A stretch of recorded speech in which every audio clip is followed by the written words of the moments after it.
Hello दोस्तों, मैं सरोज चौधरी आज आप सभी के सामने लेके आई हूँ एक महत्वपूर्ण बच्चों का एक ही क्वेश्चन होता है कि हमें नेट जेआरएफ की तैयारी कब से स्टार्ट करनी चाहिए, या कौन सा ऐसा समय है या कौन सा ऐसा जो टाइम होता है या डिग्री है जिसके बाद हम अपना नेट जेआरएफ की तैयारी या उसके साथ अपनी नेट जेआरएफ की तैयारी स्टार्ट कर सकते हैं।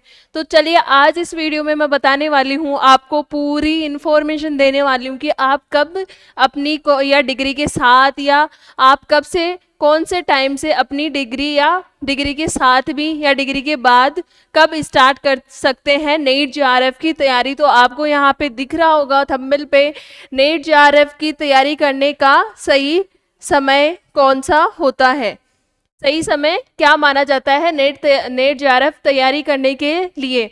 तो यहाँ पे देखिए कि मैंने तीन डिग्री में रखा गया है, जहाँ पे पहला है ग्रेजुएशन का, फिर है पोस्ट ग्रेजुएशन का और फिर है आफ्टर कंप्लीटिंग डिग्री, जिसमें है कि पोस्ट ग्रेजुएशन। अगर आपकी ग्रेजुएशन चल रही है तो क्या आप अपनी नेट जेआरएफ की तैयारी स्टार्ट कर सकते हैं या नहीं। तो इसका जवाब है नेट यानी एनटीए द्वारा जो नई गाइडलाइंस दी गई हैं, अभी जो जून में एग्ज़ाम हुआ था उससे पहले जो गाइडलाइंस जारी की गई थी उसमें बताया गया कि अगर आप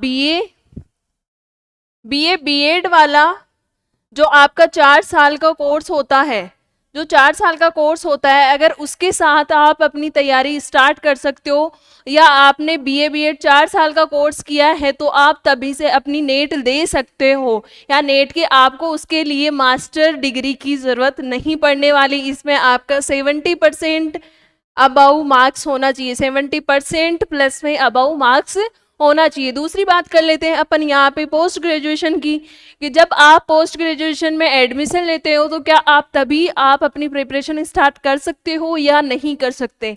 तो इसका आंसर होगा आप अपनी पोस्ट ग्रेजुएशन के फर्स्ट सेमेस्टर से ही आप अपनी तैयारी स्टार्ट कर सकते हो, और उसमें आप जो भी महीने में एक साल में 2 बार जो आपकी एग्ज़ाम करवाई जाती है, एक बार जून में और 1 दिसंबर में 2 बार एग्ज़ाम करवाई जाती है, उसको आप दे सकते हो।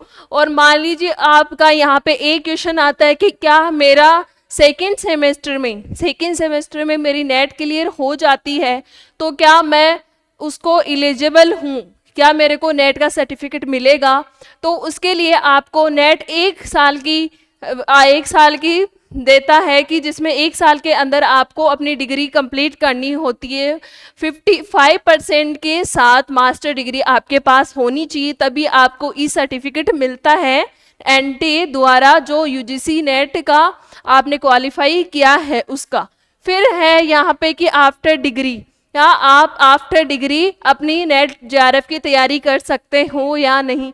हाँ, जब मैंने बोला कि आप ग्रेजुएशन में अभी नई गाइडलाइंस के थ्रू ये कर सकते हो, पोस्ट ग्रेजुएशन में भी आप कर सकते हो, प्लस में जब आपकी पोस्ट ग्रेजुएशन कंप्लीट हो जाती है उसके बाद भी आप नेट की तैयारी कर सकते हो। इसके साथ आपका है कि नेट या जेआरएफ आपकी इन दोनों के लिए कोई अलग अलग एग्ज़ाम नहीं करवाई जाती, एक ही एग्ज़ाम कंडक्ट होती है। उसी के बेसिस पे, कट ऑफ के बेसिस पे आपका सिलेक्शन या आपको नेट क्वालिफाई होता है, जिसमें से 6% बच्चों का नेट क्वालिफाई होता है और 1% बच्चों का जेआरएफ क्वालिफाई होता है। सभी बच्चों को जेआरएफ नहीं, केवल जो जितने कैंडिडेट देते हैं उनका 1% जेआरएफ प्राप्त करते हैं। ये आपको इन्फॉर्मेशन मैंने बताई है। अगर ऐसी न्यू अपडेट्स या न्यू इन्फॉर्मेशन आपको जाननी है तो हमारी एमपी क्लासेस से जुड़ना ना भूलिए, और आपको इसके बारे में और जानना है जेआरएफ, नेट और पीएचडी के बारे में, तो आप हमारी इस वीडियो के नीचे कमेंट करके बताइए आपके सजेशन। उसी तरीके से हम आपके लिए नए और वीडियोस लेके आएंगे और आपको पूरी इन्फॉर्मेशन दी जाएगी। थैंक यू सो मच, और अपनी तैयारी करते रहिए। Be positive. Thank you.